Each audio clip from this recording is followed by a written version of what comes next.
What's up everyone and welcome back to the World History Channel. Before we begin, please hit the subscribe button today. Let's get started. Heartbreaking details about America's most tragic First Lady. Mary Todd Lincoln. Mary Todd Lincoln was Abraham Lincoln's wife and the 16th President of the United States. Her biography is full of both fascinating and heartbreaking facts, making her a First Lady with a rich and often tragic past. Born in Kentucky in 1818, Mary Todd spent her childhood in the lap of luxury and privilege, although not very happily. At the age of 6, she suffered her first major loss with the passing of her mother. Thereafter, she had to live with a stepmother who was not at all fond of her stepchildren. Her life was forever altered when she married a promising lawyer by the name of Abraham Lincoln in 1842. Following Abraham Lincoln's historic victory as president in 1860, the family relocated to Washington, D.C. However, life in Washington was hard, and Mary Todd Lincoln often had problems as First Lady because of the Civil War and her children dying too young. Additionally, Mary Todd Lincoln's siblings did her reputation no favors in the nation's hostile capital, many of whom were confirmed Confederates. In 1865, her life changed again when her husband was murdered at Ford's Theater. What did Mary Todd do following Abraham's death? Even after she became a widow, tragedy and heartache continued to follow her. Mary Todd Lincoln trivia reveals a woman who has been ridiculed and possibly misunderstood throughout history. She was holding her husband's hand when he was shot. Mary Todd Lincoln was not just sitting next to her husband when he was shot, she was holding his hand. The Lincolns were sitting in a box at Ford's Theater on April 14, 1865.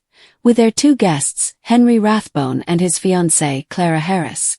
Mary Todd was apparently holding her husband's hand when she asked Abraham, "What will Miss Harris think of my holding on to you so?" "She won't think anything about it," her husband replied. Her hand did not leave his. They were still holding on to each other minutes later, when John Wilkes Booth walked into the booth and fired a bullet into the back of her husband's head. People thought she went insane after her husband's death. Already grief-stricken by the loss of 2 of her children, Mary Todd Lincoln was absolutely heartbroken by the death of her husband in April 1865. After her youngest son, Todd, passed away in 1871, her behavior became increasingly erratic and paranoid. Adding to her depression was her fear of poverty and the paranoia that assassins lurked around every corner. In addition, she had migraines and a shopping compulsion. 3 of her 4 sons passed before she did. Though Mary Todd Lincoln had 4 sons during her marriage to Abraham Lincoln, she buried 3 of them in her lifetime. Eddie and Willie both passed in childhood, Eddie at 4 and Willie at 11, and Tad at the age of 18. Her last surviving son was Robert, the only one who reached adulthood and outlived his parents.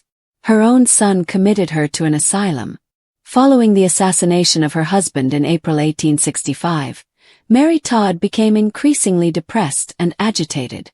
It got to the point that Robert, her only surviving son, had her committed to an asylum outside of Chicago in 1875. Mary Todd Lincoln was committed to Bellevue Sanitarium in Batavia, Illinois, ultimately orchestrating her own release from the institution a few months later and moving to Europe for a time. Medications from doctors may have contributed to her erratic behavior. Physical and emotional pain plagued Mary into adulthood. Apart from the personal losses she sustained, she also suffered from migraines and insomnia. To ease her suffering, her doctor prescribed her chloral hydrate in 1873. Among other things, an overdose of chloral hydrate can produce hallucinations, which might explain her paranoia. That's just one theory about what was contributing to Mary Todd Lincoln's health issues. Numerous other hypotheses have been proposed by historians and medical professionals, such as that she had pernicious anemia or was bipolar. She belonged to a wicked stepmother. When Mary Todd's mother passed away, she was only 6 years old.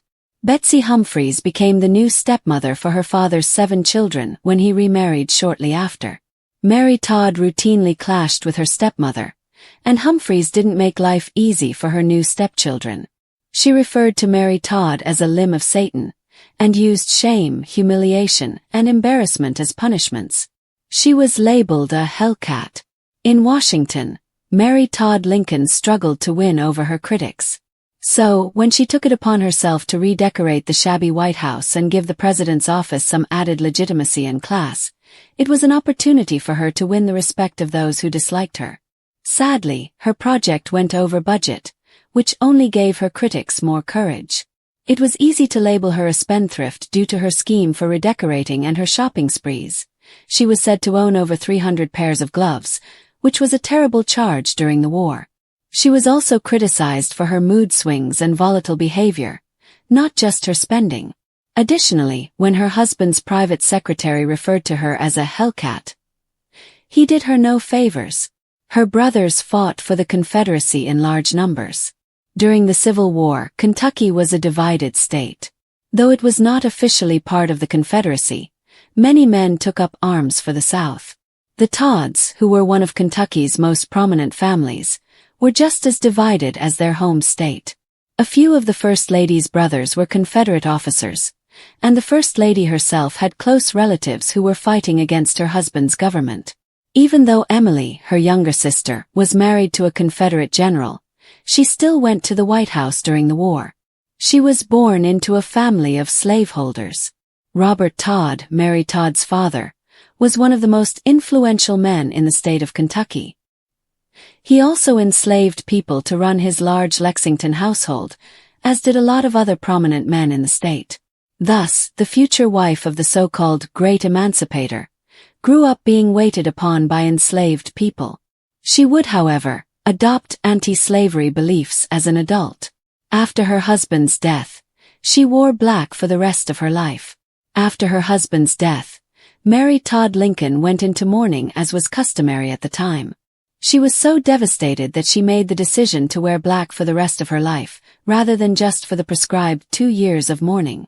Mary Todd made the bold and financially responsible decision to auction off all of the bright clothes she would no longer be able to wear. The decision earned her even more criticism and caused great scandal among a population that already supported her very little. Congress refused to provide her with a widow's pension. The death of Abraham Lincoln in 1865 was a devastating emotional and financial blow to his wife. Since Lincoln hadn't written a will, Mary Todd's financial situation deteriorated in the years following her husband's death. She petitioned Congress for the pension she felt was due to her as the widow of the commander-in-chief. After much deliberation and by a very small margin, Congress did not grant her request until 1870. She came from outside Washington. As the First Lady of a divided nation, Mary Todd Lincoln seemingly could not do anything right. Given that she was originally from Kentucky, many in the North regarded her as an outsider. Some even cruelly whispered that she might be a Confederate spy. As a Kentuckian who lived in central Illinois, she was also seen as unrefined by the Eastern-centric Washingtonians, even though she had gone to finishing school and was from a wealthy family. Her first lover had been the political rival of her husband. Mary Todd was a favorite fixture of society in Springfield, Illinois, whenever she visited her sister who was living there. Bright, witty, and vivacious, she attracted attention wherever she went. Even though a tall, thin lawyer by the name of Abraham Lincoln would eventually win her heart, he wasn't the only one who wanted Mary Todd. Stephen Douglas had also courted Mary Todd in Springfield, and he had won a Senate campaign against Lincoln in 1858. Her good deeds were ignored by the media. While Washington buzzed with rumors about her spending habits and emotional stability, Mary Todd Lincoln's other occupations went largely unnoticed. As an anti-slavery advocate, she attempted to start a fund to help escaped enslaved people and even had a routine of visiting Union soldiers who were convalescing in Washington hospitals. She frequently presented the soldiers with gifts and read or wrote letters for them. Washington society and the Union at large knew little of Mary Todd Lincoln's philanthropy, however, as she forbade reporters from accompanying her on these visits, since she felt they were private. She became obsessed with spiritualism. Mary Todd Lincoln's adult life was difficult. She buried 3 of her children and her husband before she was 54. Therefore, it is not surprising that she, like many other Americans trying to make sense of the losses caused by the Civil War, dabbled in spiritualism. After her 11-year-old son, Willie, passed away in 1862, Her interest in spiritualism grew. She invited several different mediums and spiritualists to the White House, desperately hoping they would give her peace and help her reconnect with her lost son. One spiritualist, Charles Colchester, even warned Abraham Lincoln that he would be assassinated. She felt betrayed by a former dressmaker and friend. The story of Elizabeth Keckley is just as fascinating as Mary Todd Lincoln's. Born into slavery in 1818, Keckley used her skills in dressmaking to buy her freedom and establish her own shop in Washington, D.C., in 1860. Mary Todd was so impressed by Keckley's dresses that she hired her to make her own clothes. Keckley quickly established a reputation as the First Lady's trusted friend, confidant, and advisor.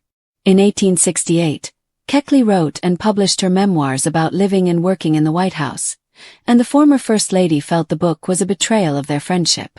She wanted to be more than a hostess. The role of First Lady was ill-defined when Mary Todd Lincoln first came to Washington as the wife of the president. Even though she was the first spouse of a president to be referred to as a First Lady, one thing was certain: Mary Todd Lincoln did not simply want to be a hostess. She was a significant force behind her husband's career, and her influence was so strong that in 1860, when he won the election, he exclaimed, "Mary, Mary, we are elected," with glee. She even accompanied her husband on visits to hospitals, tours of army camps, and troop reviews. Mary Todd Lincoln, often remembered only as the wife of Abraham Lincoln, was in truth one of the most misunderstood, tragic, and fascinating figures in American history. A woman whose life was woven with both privilege and suffering, admiration and scorn, love and betrayal. Born on December 13, 1818, into a wealthy slave-holding family in Lexington, Kentucky, Mary's early years were shaped by contradictions. She grew up amid antebellum Southern grandeur, yet she would one day become the First Lady to the president who would end slavery. Even in childhood, her life was tinged with sorrow. Her beloved mother died when she was only 6, and her father soon remarried, bringing a stepmother into her life who saw Mary not as a grieving child but as a burden. Betsy Humphreys, her stepmother, was said to rule the household with a cold, controlling demeanor and saw Mary as rebellious and willful, labeling her a limb of Satan. Although Mary's home life was strained and emotionally barren, she found some solace in her education. Her father advocated for girls' education and she was well-read and fluent in French. Her sharp mind and strong personality, combined with her Southern background and eventual Union allegiance, would make her a polarizing public figure in adulthood.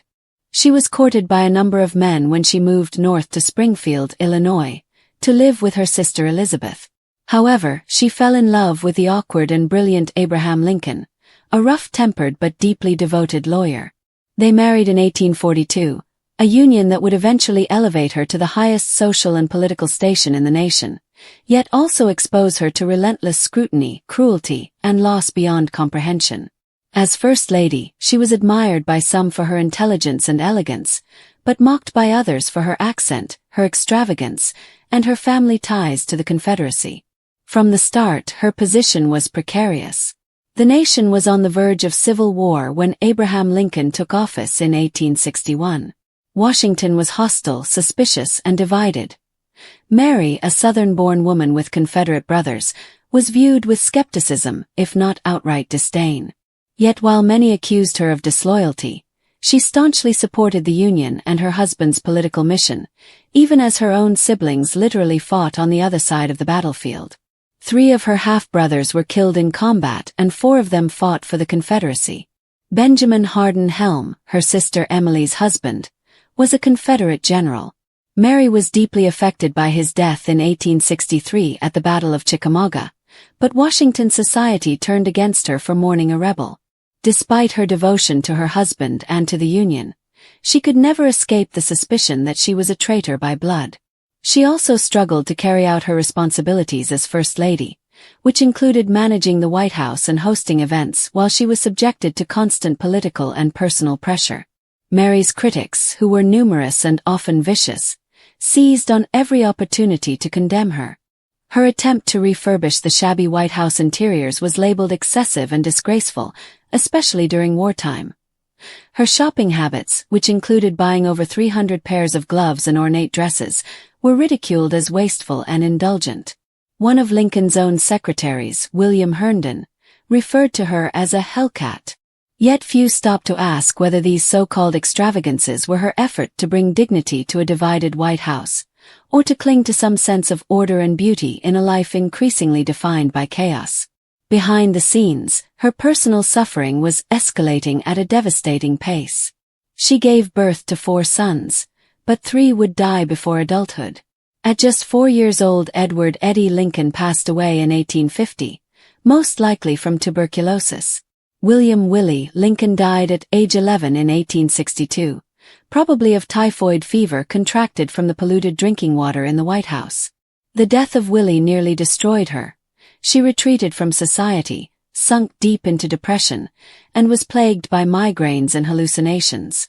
Even as she battled unimaginable grief, she had to present herself as composed and proper for the sake of her husband's presidency. And then, in April 1865, came the defining trauma of her life: the assassination of Abraham Lincoln.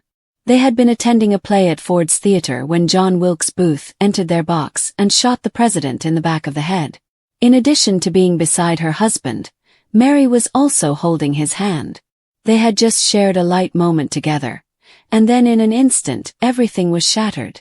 The shot rang out, blood splattered, and Mary screamed, clinging to Abraham's arm as his body slumped. She was ushered out, hysterical, while doctors declared the president would not survive. He died the next morning. Mary Todd Lincoln never recovered from that moment. In many ways she died with him. What followed was not just mourning but a public unraveling. She spiraled into paranoia and despair and wore black for the rest of her life, far beyond the typical mourning period.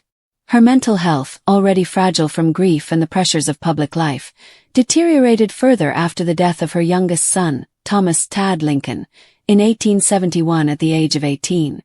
By then, she had lost 3 of her 4 sons and her husband, all to illness or violence. Her only surviving child, Robert Todd Lincoln, became increasingly concerned about her behavior. She was erratic, suspicious, and obsessed with the fear of being assassinated. She shopped compulsively, often spending money she didn't have, hoarding dresses and jewelry. Her physical health was also failing. She suffered from severe headaches, possibly linked to undiagnosed pernicious anemia, and was prescribed chloral hydrate, a sedative which, in high doses, can cause hallucinations and worsen mental instability. Although this is still speculative, some historians and doctors think she might have had bipolar disorder or even syphilis from her husband. In 1875, Robert took a drastic and, in Mary's eyes, unforgivable step. He had her committed to Bellevue Place, a private asylum in Batavia, Illinois. She was not informed beforehand. Convinced she was being kidnapped, she pleaded with the doctors and wrote desperate letters to friends. Though her behavior had been erratic, the move was controversial. Many believed Robert acted more out of concern for his own reputation than his mother's well-being. Mary was devastated by the betrayal, and her commitment quickly became a national scandal. After 4 months, with the help of friends and allies, she managed to secure her release and was declared competent. She left for Europe shortly afterward, living in seclusion and avoiding most public life. She suffered greatly from poverty and deteriorating health in her later years. She spent time in France, Germany, and England wandering, grieving, and suffering. Eventually, she returned to the United States and lived her final years in Springfield, Illinois, with her sister Elizabeth. She died on July 16, 1882, at the age of 63 after suffering a stroke. Her legacy has been shaped by a mixture of sympathy, misogyny, and myth. She was portrayed as a cartoon of Victorian hysteria, difficult, unstable, vain, and dramatic, for decades. Historians have only recently begun to re-evaluate her life with more empathy and psychological insight. Mary Todd Lincoln was more than just the tragic widow of a president who died in office. She was a woman who suffered from mental illness during a time when people did not understand or treat mental illness with compassion. She also went through a civil war and personal collapse. Her story is one of resilience as much as it is one of tragedy. She was intelligent, politically savvy, and deeply loyal. She endured the most profound grief a person can experience, losing 3 children and witnessing her husband's murder in front of her eyes, and still managed to survive for 17 more years. Her enemies called her a hellcat, but in truth, she was a mother, a survivor, and a human being navigating unbearable circumstances. She was also, without question, one of the most heart-wrenching and complex figures ever to inhabit the White House. Mary Todd Lincoln was labeled mad in a society that did not value emotional nuance or women's mental health. However, she may have been just a human being who was flawed, overwhelmed, and drowning in sorrow. Her life demands not ridicule or pity, but understanding. She was America's most tragic First Lady not only because she suffered so much, but also because so few people attempted to comprehend her while she was alive.